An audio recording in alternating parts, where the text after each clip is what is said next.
What's going on, everybody? It's your boy Payne. Welcome to my first ever The Lord of the Rings Rise to War video. That's right, this game is currently out now on iOS and Android, and it is a strategic war battle game where you build massive armies and structures and work with your alliance members, aka Warbands, in this game in order to conquer and take over all of Middle Earth. If you have not heard about this game, this is going to be a glimpse into what is currently my favorite game to play with all of my friends, and this might be one of yours. So let's get into it.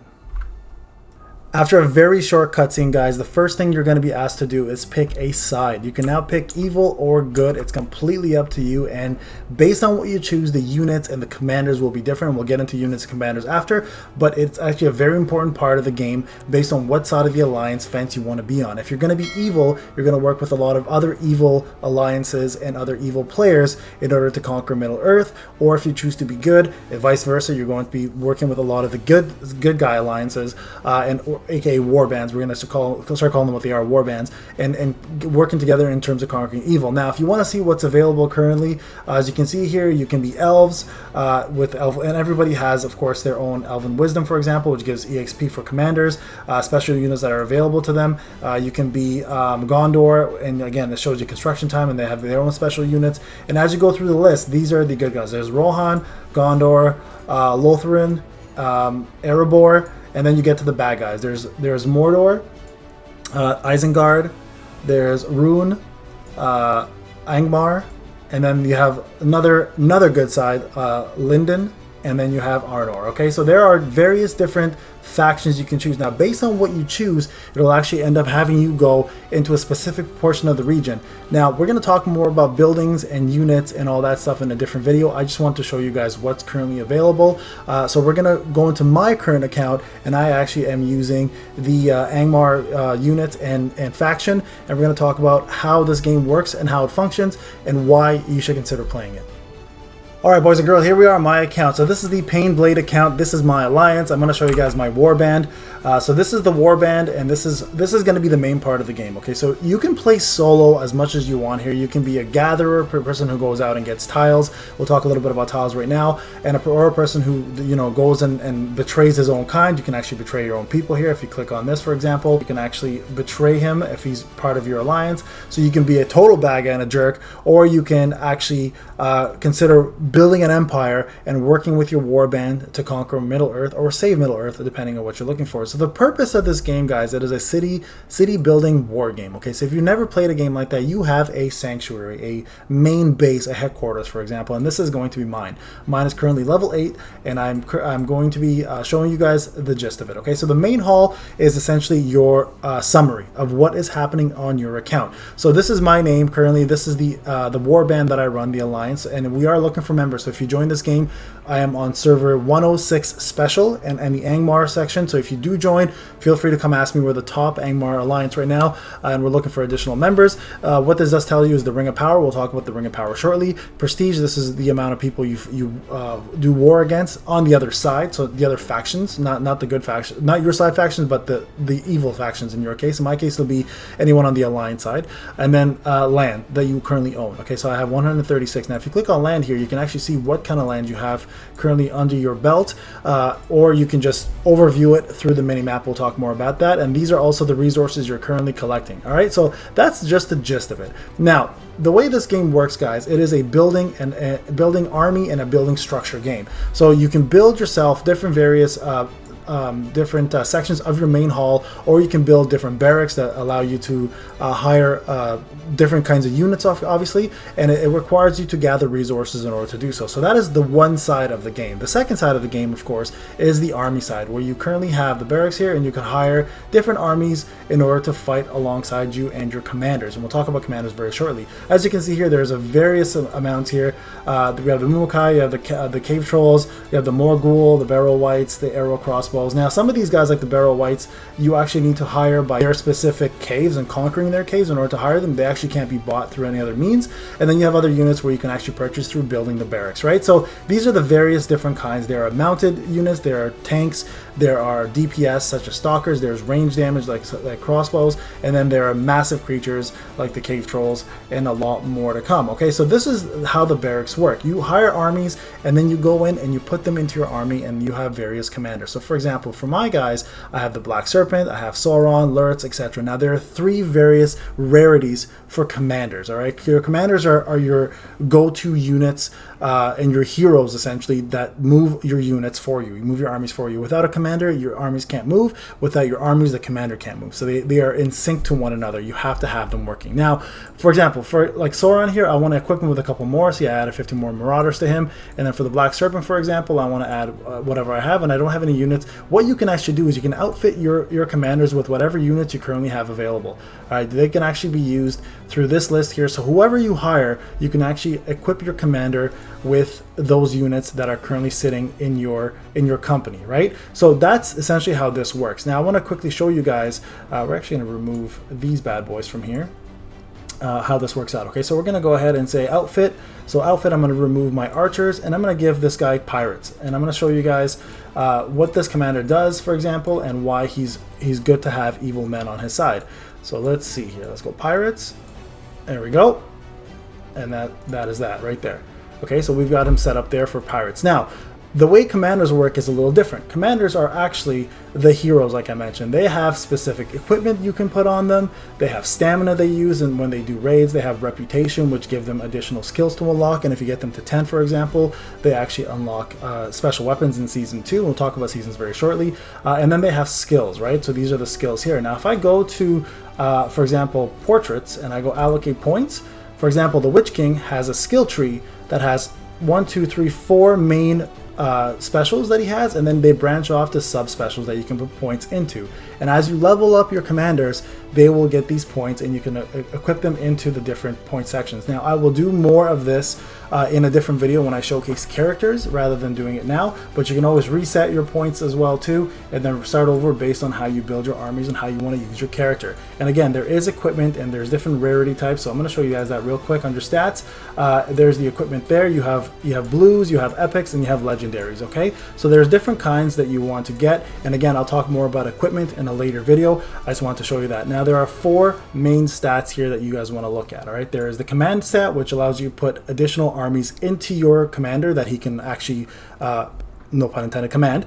And then you have might, which is good for physical damage and damage your army deals. There is focus, which is going to be your quote-unquote magic damage and the amount of little it helps negate damage that your army takes. So there's the minus there, right there. And then you have speed, of course, which is the army speed in battle and your army march speed. So the more speed you have, the faster your army travels and the faster your army attacks. And that is going to be a major part of this game. Of course, they do have stamina, which is used every time you move or every time you attack. So keep an eye on that. And then they have levels. So the more your generals level up, the better they are and the stronger they become, the more ability points you get. As you can see, there are various different kinds that have specialties. There are Nazgul, there's of course Sauron, and then you have the Black Serpent, who's an evil man. You have Uruk-hai, which like you have a couple of them here, like Lurtz, for example, and then you have orcs like Sharku, and then you have evil men as well too, right? So there are a lot of different things and different factions, and keeping in mind that these units are going to be different based on the factions that you choose. So if you are more into a Mordor type thing, you can go there, or if you like, for example, Gondor and you want to use men, you can go and use like Aragorn, and you know, you can use Pippin and Frodo and Sam. You can use Legolas. There's like Gimli, they're all there. Gandalf is all there. So there's a lot of different things. Now, another thing I want to point out is the way you summon. So there is something called these rare treasures, and it's pretty much a coin system. So you can either summon by using 2,000 gems, or you can use 5 of these coins to summon. Then 5 coins is considered a multi, and you have a very low chance, guys, of pulling yourself a unit, but a really high chance of getting unit tokens, and tokens are provided in a way to unlock units. So if you're looking for T3, which is tier 3, so legendary units, it's a 0.1% chance of getting them. T2, it's a I think it's, the percentage is not here, I guess, because I have them all. So I'm only missing the T3 ones. So I don't know the percentages here, but they're much higher. So you have a chance of getting them, or you can get the tokens, as I mentioned here, which is called the gift packs. And these actually allow you to put those gift packs into the commander. So I'll show you an example real quick here of how you recruit commanders. All right, so here we go. Click on this, recruit commander, and this is the list of commanders. And like I mentioned to you before, you use your tokens in order to recruit them. And then there's the rares, the epics, and then the tier 3. So tier 1, tier 2, tier 3, and as you can see here, I'm missing Saruman, and I'm missing the Undying. So those are the ones I'm currently missing here from the legend or the tier 3s. Tier 2s I have everybody, so you can see that. And what you do essentially is you increase their reputation, guys, and the more reputation you have, the more you unlock. So skill points of 3, 5, and then lastly, if you get to 10, you unlock their special weapon, which will be available in season 2. So let's get into the gameplay and how it works. Alright guys, welcome back. So we're going to talk about gameplay now. Okay, so the first thing I'm going to show you guys here is the map. Alright, so I'm going to click on the big map here. It is massive. There are different factions here that hold different places. And the way this game works, and you can play however you want to play. You can play solo and just be a hunter-gatherer. You can just level up on your own free time and not bother doing the actual war aspect, which is great about this game. You can play it idle, where you just wait till you wait a couple hours and log in, collect your resources. Or you can be meticulous and start playing however, like the actual way you should be playing this game, and that is playing with a warband in order to conquer Middle-earth. Now this is my current base. Okay, I've showed you guys this already in my previous part. This is a base of someone who's in a similar faction as me, but not on my warband, and these blue guys are people who are setting up here near me in order to do some conquering. Now I'm going to quickly show you guys an example. So these are tiles. Okay, so tiles, they're broken down by power. Now this is your ring. This is essentially your ring of power, which you use to get additional quirks and bonuses through the game. Dominance allows you to expand to further territories, and I'll show you that in a second. If you go Abundance of Clarity, it actually allows you to do more fortress stuff as well as stamina stuff for your commanders. If you go Abundant Wisdom, it allows you to do hunting and gathering, so more gathering there. If you go Abundant Power, it allows you to yield more experience points. And then if you do Abundant Dexterity, it allows you to get more experience points and less stamina used when you do sweeping, which is attacking random NPCs on the map. All right, so this Ring of Power is going to be your main go-to source of experience. Okay, so you want to put everything towards this. The more you conquer, the more points of this you get per hour. So it's very important, guys, to attack higher tiles and aim for that in the future. Now you also have ability points here, which you unlock as soon as your ring gets a certain level, and gives you certain things you can do on the map. All right, so these are other bonuses that you unlock. Now the way tiles works, guys, when you jump in here, is you have these blank tiles that are called 1 power land. Now power land is the amount of power you get for your ring every time you conquer it. Okay, so one ring per hour, 1 ring power per hour is the most basic one. So when you start off the game, you're going to be getting a lot of these. Okay, now what you want to do, guys, essentially is you want to connect tiles in order to march to different areas. Like I can't, for example, march here because there's no connected tile, but I can march here if I want because somebody has a tile there. And it's somebody from my team, right? Even though it's not connected to anything, I could actually march here because there's a tile available. A lot of people don't know that, is that if you can march across like cities if you want, as long as there is an actual tile of your alliance nearby. See, I can do this one because I have 2 here, but if I were to try to do, for example, this, I can still do it, but if I go 1 across, I can't any longer. So there needs to be something connected. So the way tiles work, guys, and the way you want to start off when you play this game is you want to start going with the 1 tiles, and then you want to start going for simple ones like the 4s, the 6s, and the 10s. Okay, so those are the easiest tiles to get. The 18s, the 35, sorry, the 90s, the 200s, the 170s, the 130s, those are for later games. So in the beginning, guys, your main goal is to go for the simple, easy 140, 90 ones. All right, so that's essentially how you want to tackle that. There's 15s as well too, as you can see here. So when you march there, you will fight a NPC army essentially, and you will take over. And the way it works for this, I want to really quickly show you guys, is you have a telltale sign of whether you're going to win or not. Okay, so if I click here, you can see here it says terrifying. What it shows here is the army that's currently defending it. There are 2 of them, and that they're both at 45.8k total.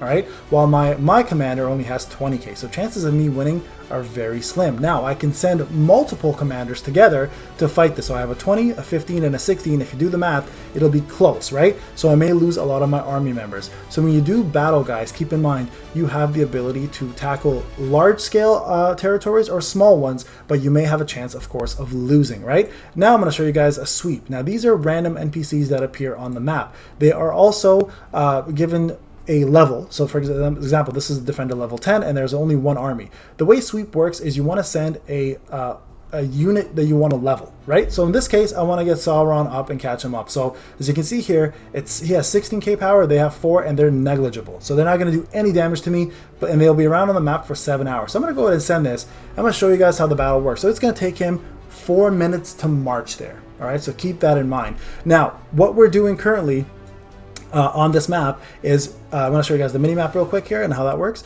You have a mini map here with various different icons. Now this will take you straight to your settlement. This one here are the pins that you have around the actual area of the game that you wanted to pin, and then you have other things such as right here, where you can see different resources and stuff that are available to you in the game, and you can search them all by power. So it's very intuitive. Another great thing about this game is a chat system. I love this. So there's a world chat, a faction chat, and a warband chat. The world chat is everybody in the world. You can talk to anyone from any side. It doesn't matter. It's available. The really cool thing they've done, because this game is available worldwide, is they put an amazing translation system, right? Look at this, like you can translate almost anything. So this makes it a lot easier to play with people around the world without worrying about the language barrier. Factions is great because it allows you to do factions, right? So factions is pretty much people within your faction that you've chosen, and then warband is the warband that you have currently running, so that's your alliance, right? So that's what's done there. There are items, of course, that are available. So there's items like equipment, there's tokens for your commanders, and then there's buffs to skipping time as well as resources, and then lastly there's additional items like stamina and other things you can trade in order to boost up equipment, all right, or commanders. Warband we've talked about already. This is your alliance. These are the amount of members currently in your alliance. You can actually declare war on other people. As you can see here, if somebody attacks you and you want to declare war, you can do that. You can actually send the war to somebody if you want to start a war even. There's a store. Eventually you can get that and you can unlock certain items from the store. There's the fortress, of course. You can build a fortress for your warband, which we'll talk about in a different video. There's your members and when they're available. We're gonna go ahead and invite some other folks here. And then there's the help to help you out to understand how this works, right? Helping is essentially when somebody's building something, you can actually give them assistance and lower their time for building. So that's the warband. The commander we talked about, Fathom we talked about, and then there is the inn. The inn is tips, which essentially you send your units on adventures to get experience points and unlock certain item equipment and faction tokens. The Red Book of Westmarch is going to be your storyline, where every single day it unlocks a different story and you use different characters to beat that storyline, and it gives you certain equipment and items. It's really cool, but it's once a day. Keep that in mind. And then Recruit Commander is going to be the place where you recruit using tokens, which we've already talked about. So that's the gist of the game, guys. We're going to check Sauron in a sec. I'm going to show you guys there's also events that happen. Let's talk a little bit about events. So these are the events that are happening on a daily basis. So various things are occurring right now. So for example, this is a brand new one where you attack a certain boss. Like you can see here, there's a dragon there that we can attack right now, which after defeating the dragon, you get yourself certain equipment and items that are provided as rewards. There is a brand new summon banner, which is a Shadow of Fear. You can summon the Nazgul. There's Heart of a Hero, Power of the Ring, which you'll get more rewards as you power up your ring. Valiant Hearts, which is getting certain commanders at certain levels. So there's always something brand new occurring, guys. And I will say this right now, this game is absolutely free to play. Like I have most of my alliance members have not spent a penny, and they're doing an amazing job. They're keeping up with everybody. Some of them are surpassing us because they're playing smart and they're building smart. So keep that in mind when you're going to play this game. It doesn't require you to spend money. It may require a little bit of your time, but you could also play very casually and not worry about spending too much of your time on a game like this. All right, so let's go ahead and send the Witch King back home. And then I think she's done gathering. She is. And yeah, that's essentially the gist of the game, guys. So if you are looking to play this game and you want to join us, please jump in and jump on our server 106 special. If you decide to play Angmar, let me know, and Avatars of Death is my warband. Either join or let me know if you want to join on the comment section, and I'll let you guys get in there without a problem. And we have a Discord set up. I do want to show you guys something really cool. We are actually going to be attacking a fort very soon. We've actually started to put our army together. Look at this. We're starting to bring everybody forward here to the army in order to take down this fort ourselves. So very, very excited to do this. As you can see here, this has a lot of health 4 million. That's a lot in this game, and it's currently not no faction owns this, so this is going to be our first city that we're going to try to conquer. So that's the gist of the game, guys. If you guys are interested, please download it. It is on iOS and Android. If you are interested in joining my alliance, I already mentioned what it is, where to go, and what server. If you have any questions, let it sit in the comment section. If you guys are interested in this game, let me know in the comment section as well. I will stream while we do raids, while I do different attacks and different events, and I'm really hoping that with the Lord of the Rings IP backing this game, it actually lasts a long time, because I'm not gonna lie to you guys, when you play with your friends, this game is an absolute blast. So again, guys, this is Payne. Hope you enjoyed the video. This is Lord of the Rings Rise to War. Get on the fun, guys, and join us here, and let's conquer Middle Earth together. Take care, everybody.